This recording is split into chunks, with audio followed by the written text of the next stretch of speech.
Welcome, shack packers, to Tales from the Shack.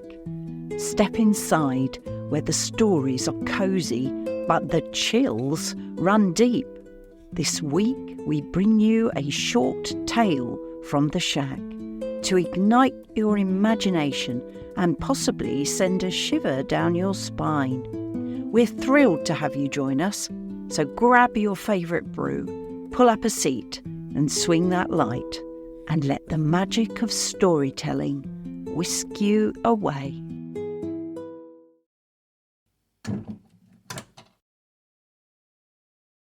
Here's something strange for a quiet night in Brittany.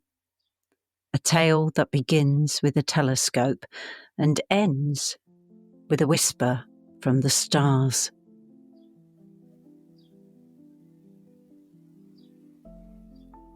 Mark wasn't much of a people person. The locals in the village barely knew he was still there, except when he wandered down to the boulangerie for bread, or when he wheeled out that rusty telescope onto his creaky old balcony. Every clear night, Mark would sit and stare at the sky, sipping lukewarm coffee from a chipped mug that said "Plutôt sur la lune qu'ici," rather on the moon than here. He'd lost his wife 10 years ago, never remarried. He'd often been heard to say that the stars were far better company, and he meant it. Because lately, it seemed they were actually trying to communicate with him. It started one April night, clear skies, no wind, just Mark, his telescope, and a sky alive with an abundance of sparkling stars. But then he noticed one wasn't twinkling as it should. It was sort of pulsing, rhythmically, almost like a heartbeat. He leaned in closer and adjusted the focus so very slightly. He was right. The pulsing was clearer now. Each surge of light was strangely deliberate, and then he heard it. A sound. A sort of soft hiss, not from the telescope, but from inside his ear. Almost a whisper, not in French and not in English either.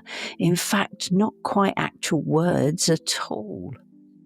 It strangely felt as if the sound translated itself directly into his mind. Mark, we see you.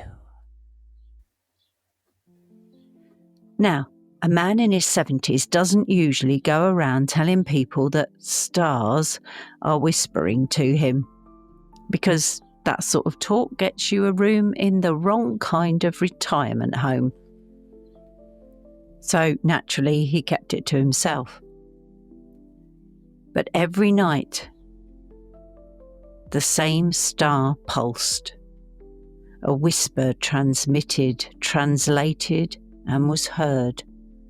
The translation varied each night. You are not alone. Other times, we remember. Once, it actually said, you were loved. And it was that one that actually made him cry. A week later, the transmitted whisper changed slightly. It began asking questions. Do you want to see her again? Mark stopped breathing. Do you want to join her? He didn't answer, not out loud, But he nodded. He did. God help him, he did. And the star seemed to reply as it pulsed faster. That was the night when they had a complete power cut in the village, a total blackout. There was no storm, no wind, just an eerie hush as the world seemed to pause. And in the darkness, a single beam of light suddenly pierced through Mark's window from the exact place in the sky where that pulsing star had been. He walked onto the balcony outside, slowly, as if drawn by something he didn't quite understand.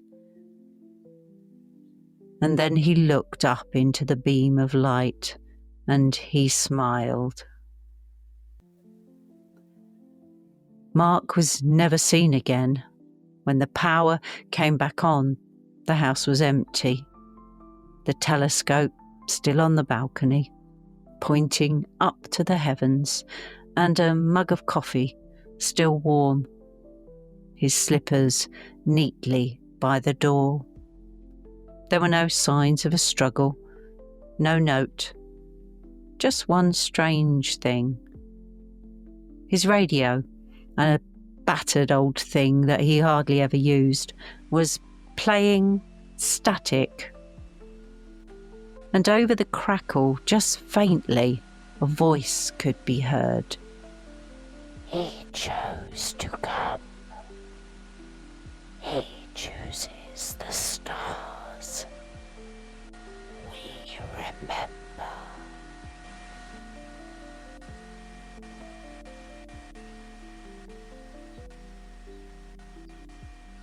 So next time you're out stargazing, take a moment to really listen. The universe may seem far away and vast, but could it be watching? And maybe, just maybe, it remembers you too.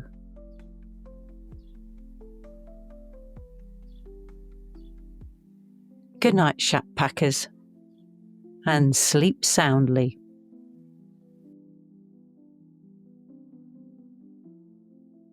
Well, that's a wrap for this week's Tales from the Shack. Thanks for joining us. We'll be back next week. Until then, keep your minds open, your lamps lit, and we'll see you all again next week at the freaking Shack. Contact us at fshack03@gmail.com or find us on social media by searching #TheFreakingShack. That's freaking without a G. We're looking forward to hearing from you really soon.